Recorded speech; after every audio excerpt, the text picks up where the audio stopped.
kemudian juga dari pejabat-pejabat yang lainnya, anggota DPR RI, Pak Maman Manul Haq, hadirin dan hadirat sekalian yang saya muliakan. Saya sangat berbahagia malam ini bisa hadir pada haulnya Al-Maqsudah Saudara Taufik Hasim yang ke-20. Selepas saya dari Wakil Presiden, jadi saya lebih longgar lagi sehingga saya bisa keluyuran kemana-mana. Untuk kemarin itu kan saya seperti orang yang mahjur ada gitu kan, tersangkar susah kemana-mana.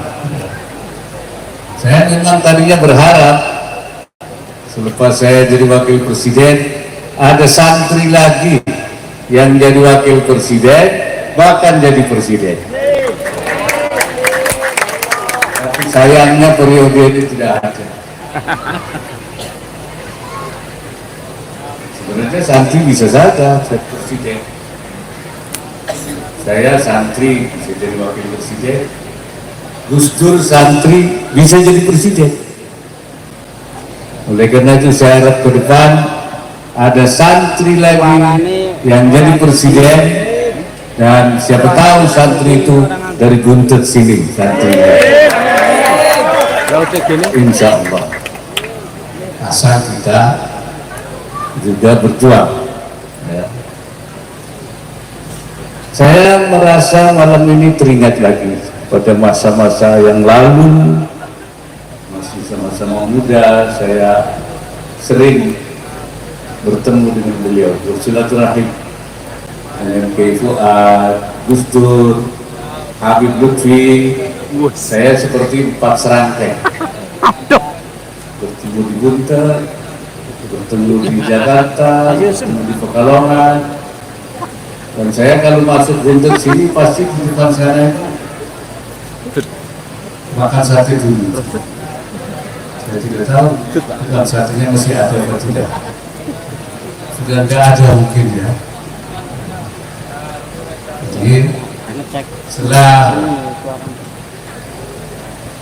Fuad kembali dipanggil ulama, kemudian Gus Dur, kami tidak pernah lagi ada bertemu. Ya. Saya dengan Gus Dur sering berkeliling naik mobil dari Jakarta ke Jawa Timur, sering bersilaturahim di kiai-kiai di pondok-pondok, ya, selain di Cirebon, Buntet, Jawa Tengah, kadang lewat selatan saya lewat Pesugihan, pesantren Pesugihan di Cilacap, kemudian di Jawa Timur di beberapa pesantren, pulangnya lewat utara saya mampir di Kajen. Saya merasa suasana seperti ini sekarang kok sudah mulai tidak terlihat lagi. Ya, kalau bahasa sekarang itu ada kekurangan terjadinya komunikasi, ada kurang terjadinya konektivitas antara satu kiai dengan kiai yang lain. Kurang ittisalah ini. Jangan lagi dari satu tempat yang dengan tempat yang lain, di satu tempat sendiri itu sudah kurang terjadi silaturahim. Apa ini satu fenomena, satu tanda bahwa memang sudah terjadi at-tafarruq wal ikhtilaf, perpisahan dan perselisihan di antara sesama kiai dan para ulama. Ini yang harus kita sambung lagi. Kita bangun komunikasi, kita bangun konektivitas antar kiai. Saya teringat ketika Syekh Nawawi Al-Bantani menafsiri ayat wala takunu kalladzina tafarraqu wakhtalafu, jangan kamu seperti orang-orang yang berpecah berai dan berselisih. Beliau menafsirkan at-tafarruq bil udwan, berpisah dengan bermusuhan. Wakhtalafu fil din, dan berselisih dalam agama. Kata Syekh Nawawi, tafarraqu fil abdan, badannya ya, tubuhnya, fisiknya yang tafarruq, berpisah. Bi ansara kullu wahidin minar ruhbani ra'isan fi baladi, masing-masing si pendeta-pendeta Yahudi itu menjadi rais, menjadi pemimpin di masing-masing negara. Tidak nyambung, tidak campur. Tsummakhtalafu, kemudian mereka juga berselisih. Bi ansara kullu wahidin minhum yadda'i annahu 'alal haq, dia mengaku dirinya benar, wa anna sahibahu 'alal batil, dan saudaranya yang lain itu batil. Berpisah di masing-masing negara, masing-masing mengaku benar dan mengaku yang lainnya adalah tidak benar. Ini kata Syekh Nawawi ketika menafsiri ayat itu. Kemudian Syekh Nawawi mengutip ucapannya Al-Imam Fakhrur Razi berkait dengan ayat ini. Qala Al-Fakhrur Razi, kata Imam Fakhrur Razi, "Lau al-safta alimta anna aktsara ulama'i hadzal zaman mausufuna bitilka sifat." Kalau kamu merhatikan, kamu periksa dengan seksama, kamu tahu bahwa kebanyakan ulama kita zaman ini sifatnya seperti itu. Artinya kullu wahidin minhum, masing-masing itu adalah raisan fi baladin, di negeri masing-masing. Jadi ulama sudah seperti itu, kata Imam Fakhrul Razi pada masanya. Saya bilang jangan-jangan sekarang lebih jelek dari itu, sekarang lebih buruk dari itu. Bukan lagi raisan fi baladin, tapi raisan fi iqlimi, sudah menjadi rais di masing-masing daerah, bukan di negara lagi, di provinsi, di kabupaten, bahkan raisan fi qaryatin, sudah di kampung-kampung sendiri-sendiri, tidak terkomunikasi, tidak ada sambung menyambung, mengambil kebijakan sendiri, mengambil langkah sendiri, sudah raisan, bahkan raisan fi ma'hadin, di masing-masing pondok sudah jadi rais sendiri. Tidak seperti dulu, kalau ada apa-apa menunggu bagaimana ini yang paling kiai, yang paling besar, yang menjadi pemimpin seperti apa, hasil musyawarah ulama seperti apa, mereka menunggu. Sekarang tidak, masing-masing sendiri-sendiri. Jangan-jangan kita sekarang sudah mengalami hal itu, dan itu ayat wala takunu kalladzina tafarraqu wakhtalafu. Jangan-jangan kita sudah masuk dalam tafarruq dan ikhtilaf. Walayadu billah min dzalik. Tafarruq ikhtilaf, silang pendapat, masing-masing mempunyai pendapat sendiri. Sebenarnya seberapa kita boleh berbeda pendapat? Ini saya penting menyampaikan ini. Ini yang membuat ulama kita terpecah, lemah. Bahkan saya bilang sentralitas kiai sudah hilang. Dulu segala-galanya itu kiai, apa saja kiai, mau nikah kiai, betul, mau dagang kiai. Sekarang kiai itu tidak lagi punya peran sentral. sudah diambil orang. Paling-paling kiai sekarang jadi mutim saja. Paling-paling kiai itu tinggal aminin saja, tukang amin saja, tukang doa saja. Ini jangan-jangan ini kita sudah mengalami. Imam Subuki yang dikutip oleh Al-Imam Abul Fadl Shihabuddin Al-Alusi mengatakan wa anna al-ikhtilaf ala thalathati aqsam. Berbeda itu dibagi tiga. Perbedaan itu ada tiga macamnya. Ahaduha fil usul. Yang pertama itu dalam masalah pokok, masalah akidah yang pokok, usul. Wa hadza dalalun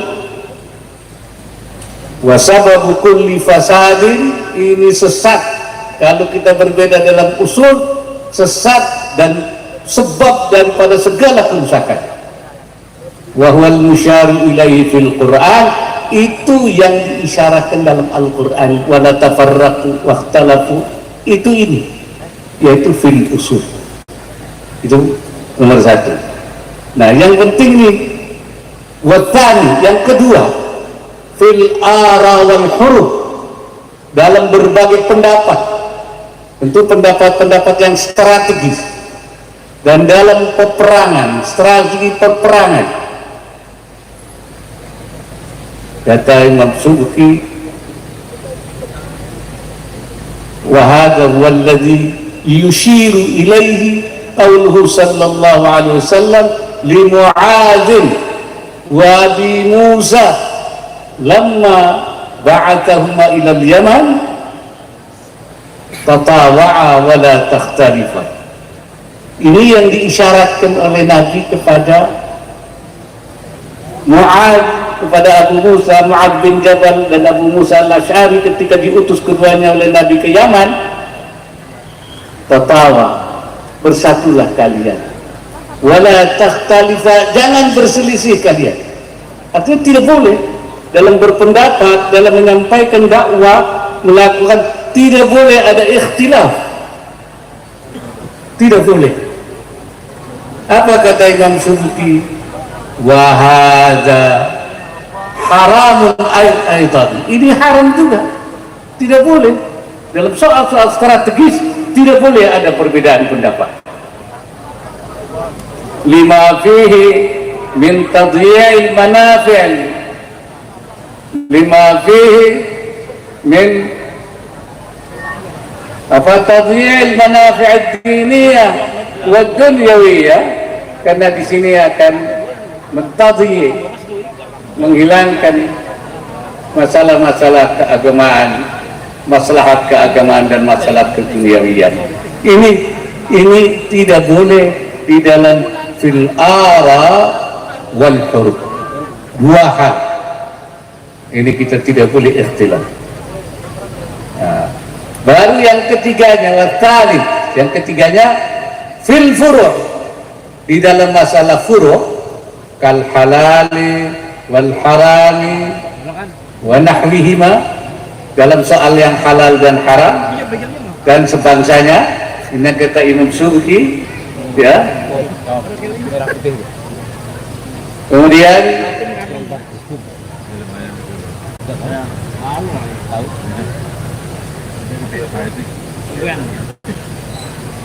beliau mengatakan yang ketiga ini, dan ikhtilaf dan ittifaq khairun minhu. Yang ketiga ini juga, ittifaq itu lebih baik daripada ikhtilaf di dalam masalah furu'. Ittifaq itu lebih baik daripada ikhtilaf di dalam masalah furu'. Lakin bahwa dalalul amla, apakah dalal kal qismainil awwalaini, seperti dua hal yang dulu, yang dua, yaitu masalah fil usul wa fil ara wal huruf. Apa dua-dua ini, yang ketiga ini dalal amla fihi khilafun, Imam Subki. Di situ ada khilaf. Wa kalamu Ibn Hazm wa man salaka maslakahu mimman yamna'u at-taqlida yaqtadi al-awwal. Kalau menurut Ibn Hazm dan orang-orang yang sepaham yang melarang taklid, furu' pun talab dalam ikhtilaf.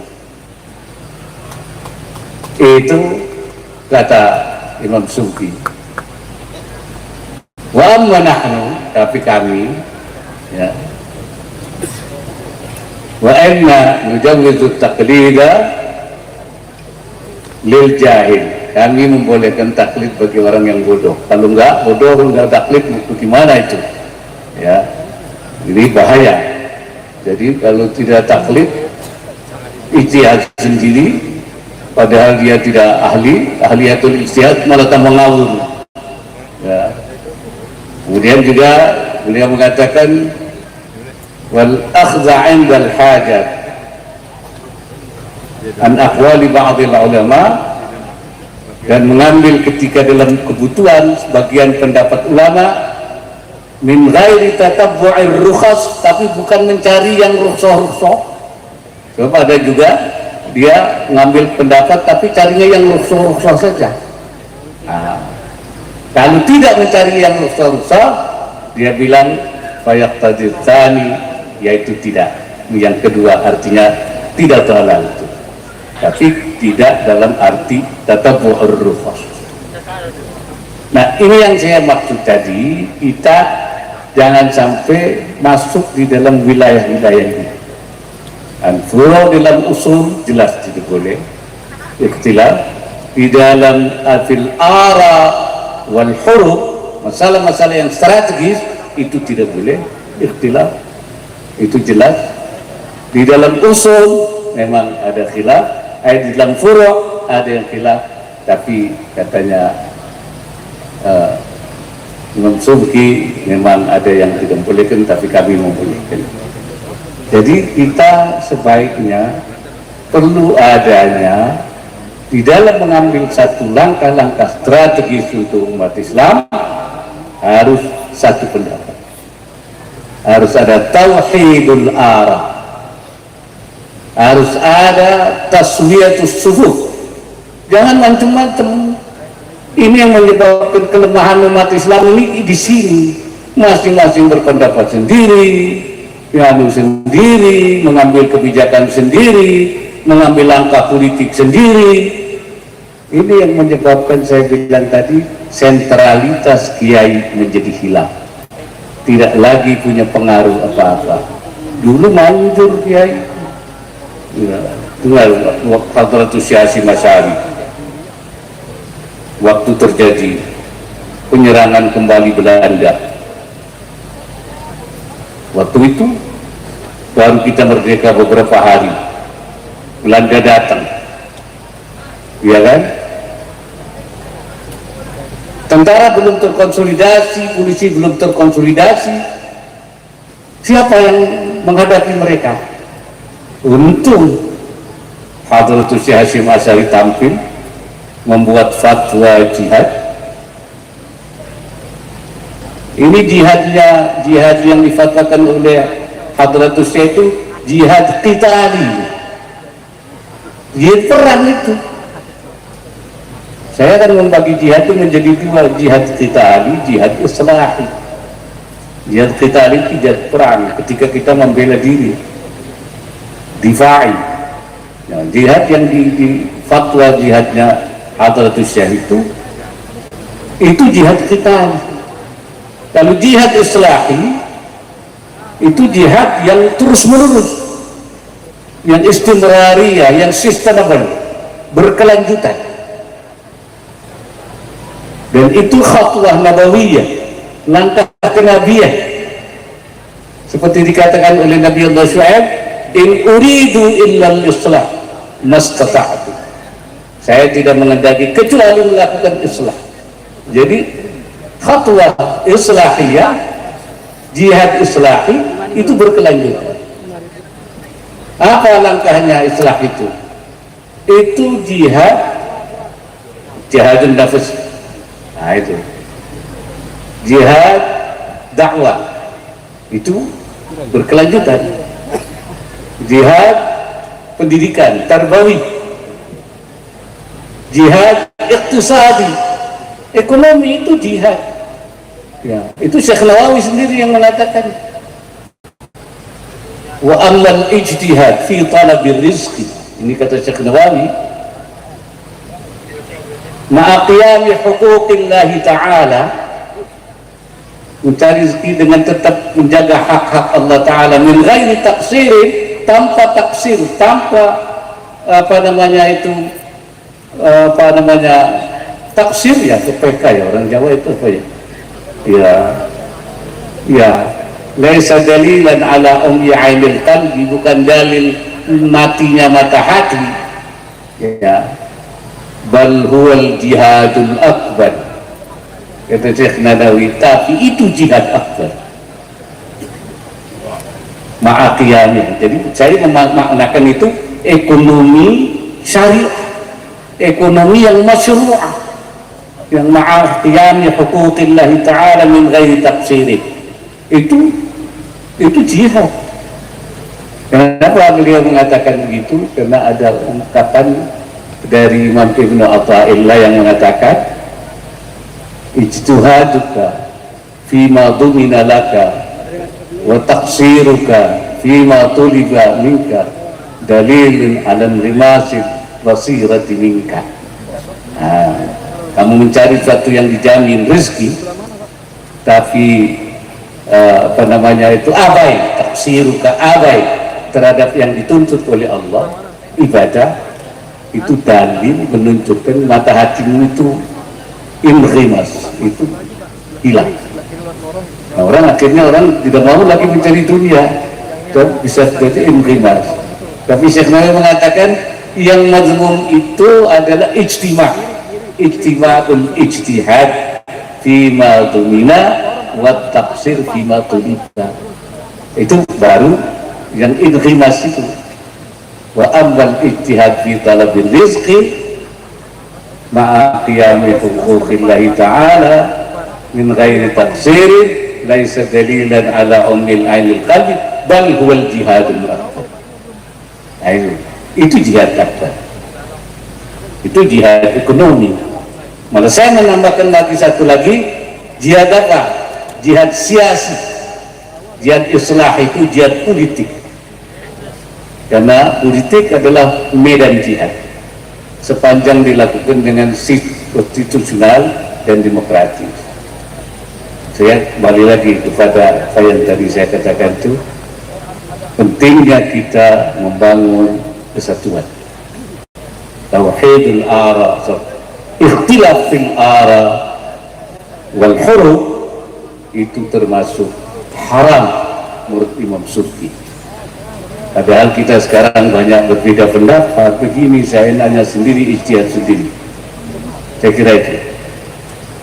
Ini jangan kita masuk dalam tafarraqu wa ikhtalafu, jangan menjadi raisan fi baladin, raisan fi qaryatin, raisan fi ma'adin, sendiri-sendiri ya, bi an yadda'i kullu wahidin minhum annahu 'alal haqq. Itu kata Syekh Nawawi di dalam tafsirnya itu. Yang kedua, saya ingin mengajak kita semua, dan saya ingin, kalau tadi saya mengatakan bagaimana silaturahim ulama dulu, bagaimana saya bersama Kiai Fuad, Gus Dur, Habib Lutfi, dan sanggup terus melakukan.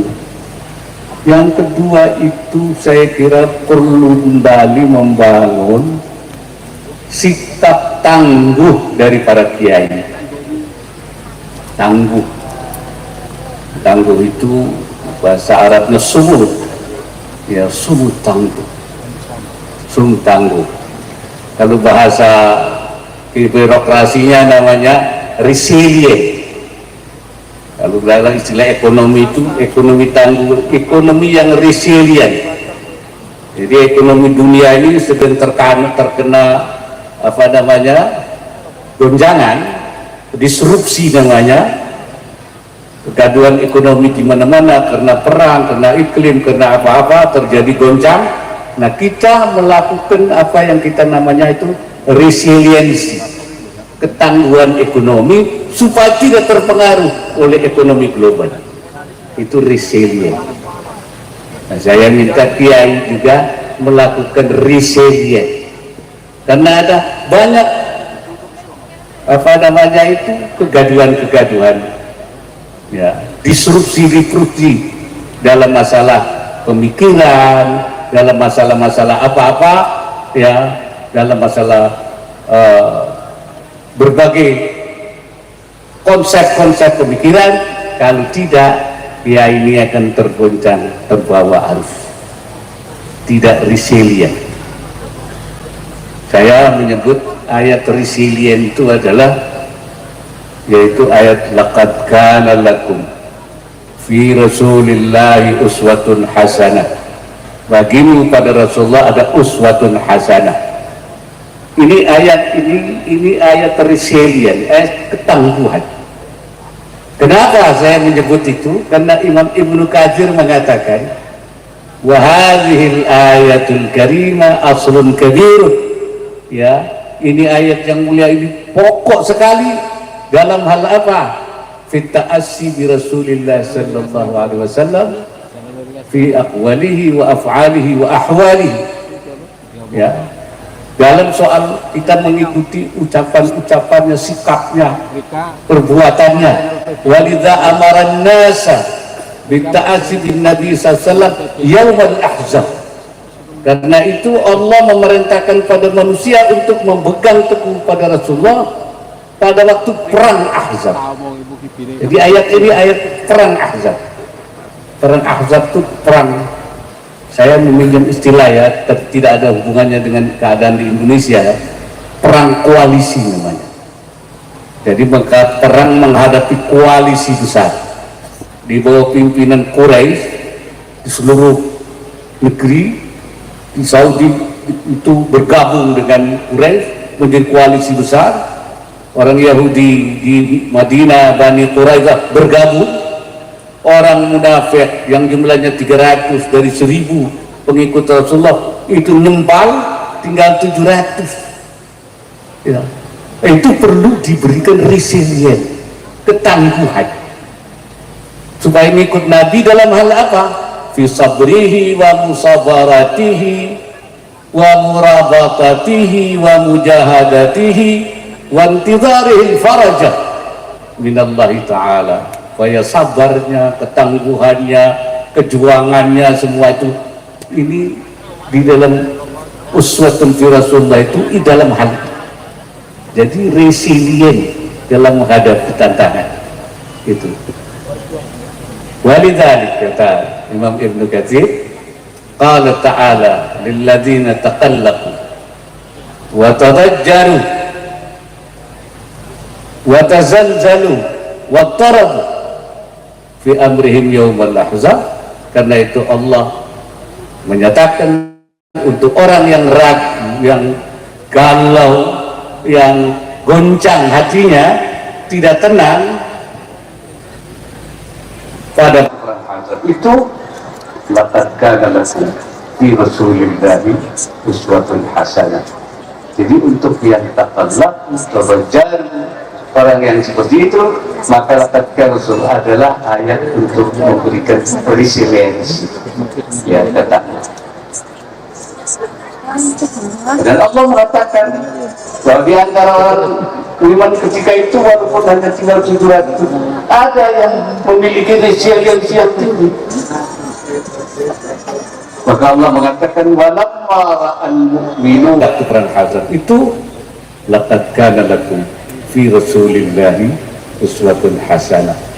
Jadi untuk yang al-mu'min al-musaddiquna wa'adallah, membenarkan janji Allah. Qalu hadza ma wa'adana Allah wa rasul, ini yang dijanjikan oleh Allah minal imtihan wal ikhtibar, ujian dan tantangan yang dihadapi ini, ya. Wa sadaqallahu wa rasuluh, Allah benar, nanti akan membawa kebaikan. Wa ma zadahum illa imanan wa tasliman, dan tidak memberikan kenamaan kecuali tambah imannya dan tambah penyerahan dirinya. Ini namanya muslimuna risiliyun, yang punya sikap ketangguhan.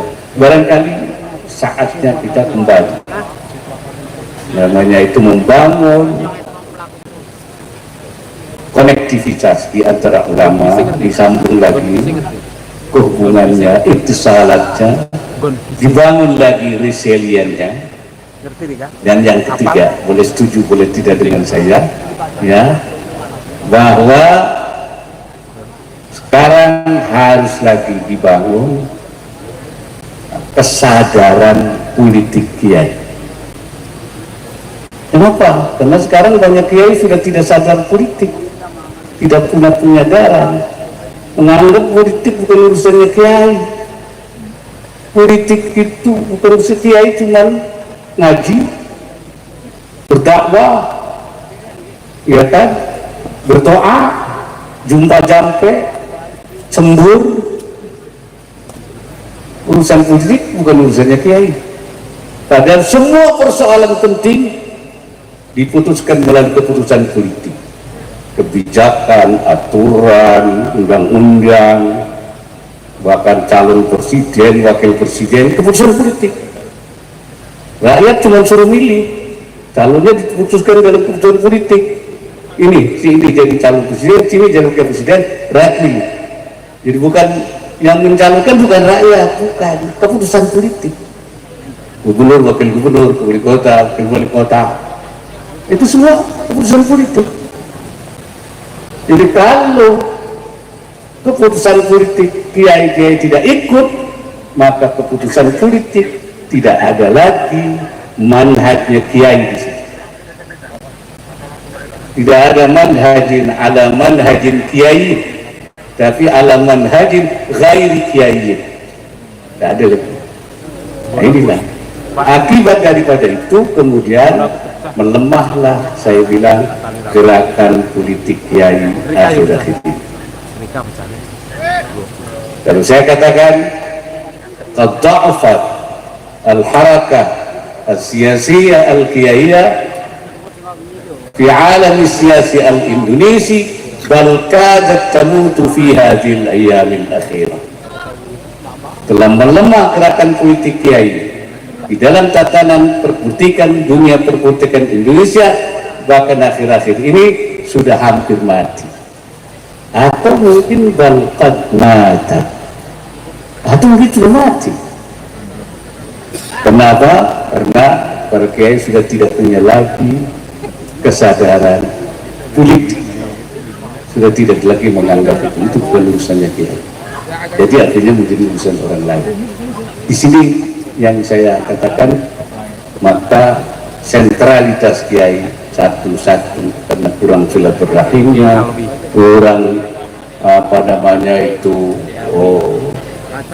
konektivitasnya, kurang resiliensinya, kurang rasa politiknya, akhirnya melemahlah gerakan politik Indonesia, dan para kiai hanya berada sebagai penonton, sebagai pemerhati, dan tidak pernah mengambil peran dalam menentukan keputusan politik di Indonesia ini.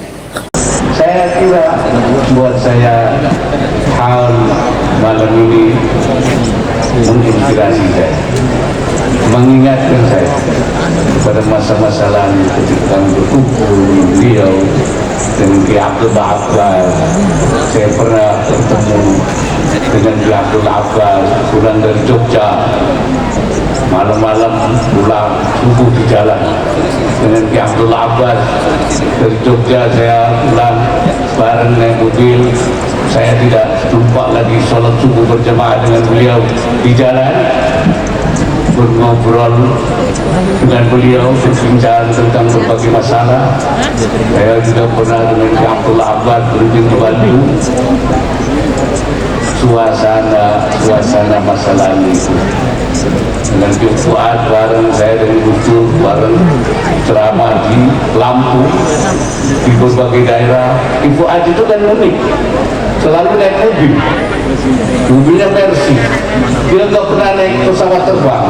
Dia punya dari Cirebon pergi ke Jawa Timur sampai kemana, nanti balik terus ke Lampung. Naik mobil terus saja, terus muter balik lagi. Nggak pernah. Mungkin kalau mobilnya itu bisa ngomong kali dia teriak terus itu. Karena terus dinaikin dibuat kemana-mana untuk ceramah silaturahim. Kita ketemu di Lampung, ketemu di Jawa Timur, ketemu luar biasa suasana. Saya melihat suasana seperti itu membuatlah Nahdlatul Ulama menjadi kuat karena kuatnya silaturahim antar para kiai yang pada masa. Saya harapkan sekarang dibangun lagi konektivitas, dibangun lagi ketangguhannya luar biasa. Beliau-beliau, saya waktu itu saya masih muda, lebih muda dari beliau-beliau, dan saya yang mengikuti beliau, resiliensinya dalam menghadapi itu juga luar biasa, dan kesadaran politiknya sangat tinggi sekali di maslahatil, tapi bukan untuk kepentingan kiai, tapi li maslahatil ummah, li maslahatil jami'ah, tapi rahmatan lil alamin, ya, untuk kepentingan seluruh bangsa dan negara. Barangkali itu yang dapat saya sampaikan dalam kesempatan yang berbahagia ini. Mudah-mudahan Allahumma ighfir lahu warhamhu wa'afihi wa'fu anhu wa akrim nuzulahu wa wasi madkhalah. Allahumma naqih min khataya kama taqul lahu zulatan.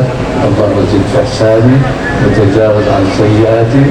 Allahumma nawwir qabrahu wa wasi qabrahu. Allahumma ja'al qabrahu rawdatan min riyadil jinan wa la taj'al qabrahu hafratan min ahfaril nira. ومنزل الرحمة والمغفرة على قبره. اللهم ثبت إيمانه وثبت إسلامه واجعل الجنة مثواه واشفع له بشفاعة يوم القيامة بشفاعة رسول الله صلى الله عليه وسلم. أقول قولي هذا أستغفر الله العظيم إن أريد إلا الإصلاح ما استطعت وما توفيقي إلا بالله. هدانا الله وإياكم أجمعين إلى أقوم الطريق والله الموفق إلى أقوم الطريق. والسلام عليكم ورحمة الله وبركاته.